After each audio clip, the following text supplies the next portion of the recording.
Okay, so I am logged in as Christopher, and my main screen lists all of his Google Classrooms available. So I'm gonna go to my class, and again, there is stream, classwork, and people. You don't really need the people tab so much. So I'm looking at the stream and the classwork tab.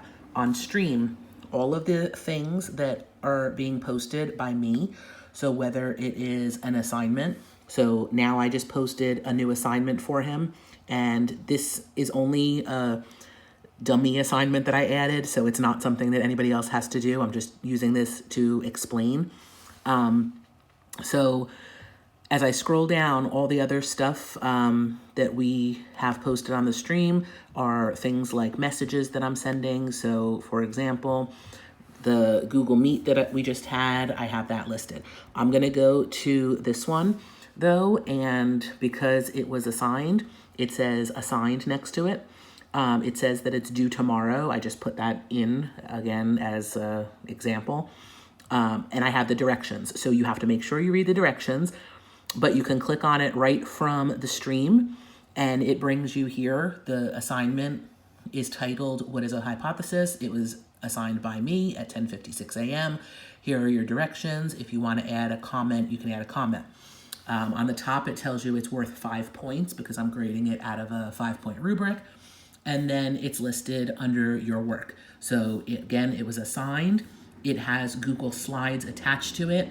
If you're adding anything else, which usually I won't ask you to do this, but if you have another Google document that you're adding, you can add it or create it from there. That one you really don't need to touch right now. If you want to send me a private comment that no one else can see other than me, you can put it here. This one is for class comments, which everybody would be able to see. The private comments are just between you and I.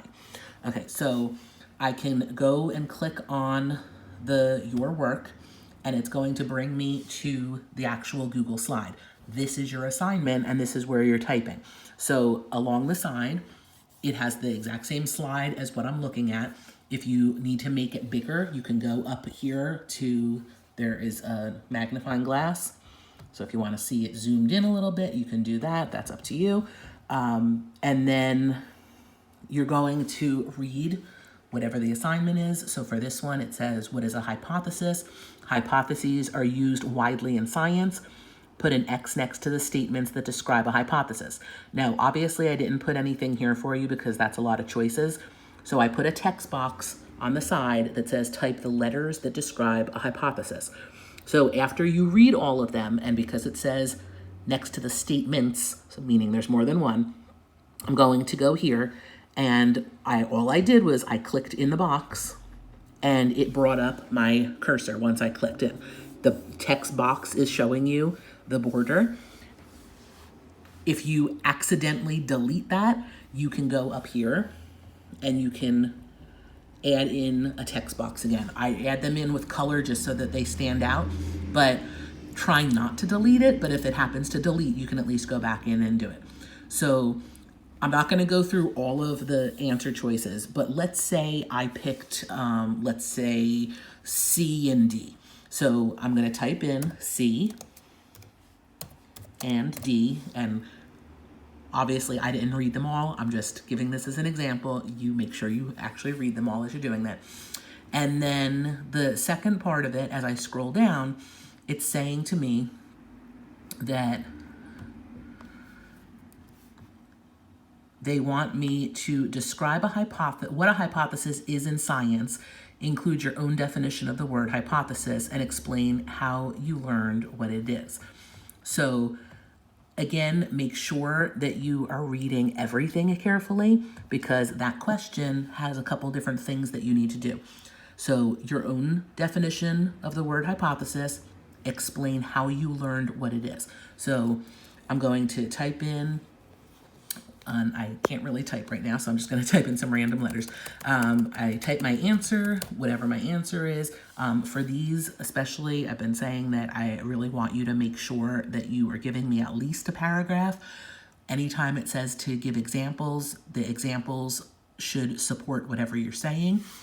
After you're sure that you're done, and sometimes I give you a second page where if I feel that your answer is going to be longer, you can make it longer on the second page. If you feel like you need extra room, you can always create a second page to add. But now I'm done. So what I'm going to do now is that is auto saving. And it tells you right at the top, it says all changes saved in Drive. I can actually X that out now. And like I said, it's all saved. So if he clicks back on this and it opens back up, all his work is still going to be there. Okay, so nothing went away. It's still there when I clicked on it. So when I click back off,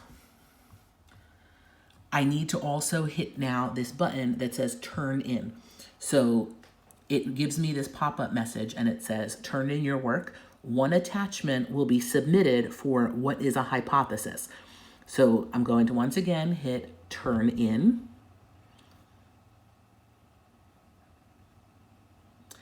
And now the box looks like this. It says it was turned in. If you want to unsubmit it, meaning you want it back to do something else to it, you can click unsubmit. But as of right now, it's turned in. So on my side, what I'm going to see is that it was turned in, and I'll now be able to grade it. So once I grade it, then I'm going to show you what happens, but I have to open my account also, what happens once I grade and you get the work back.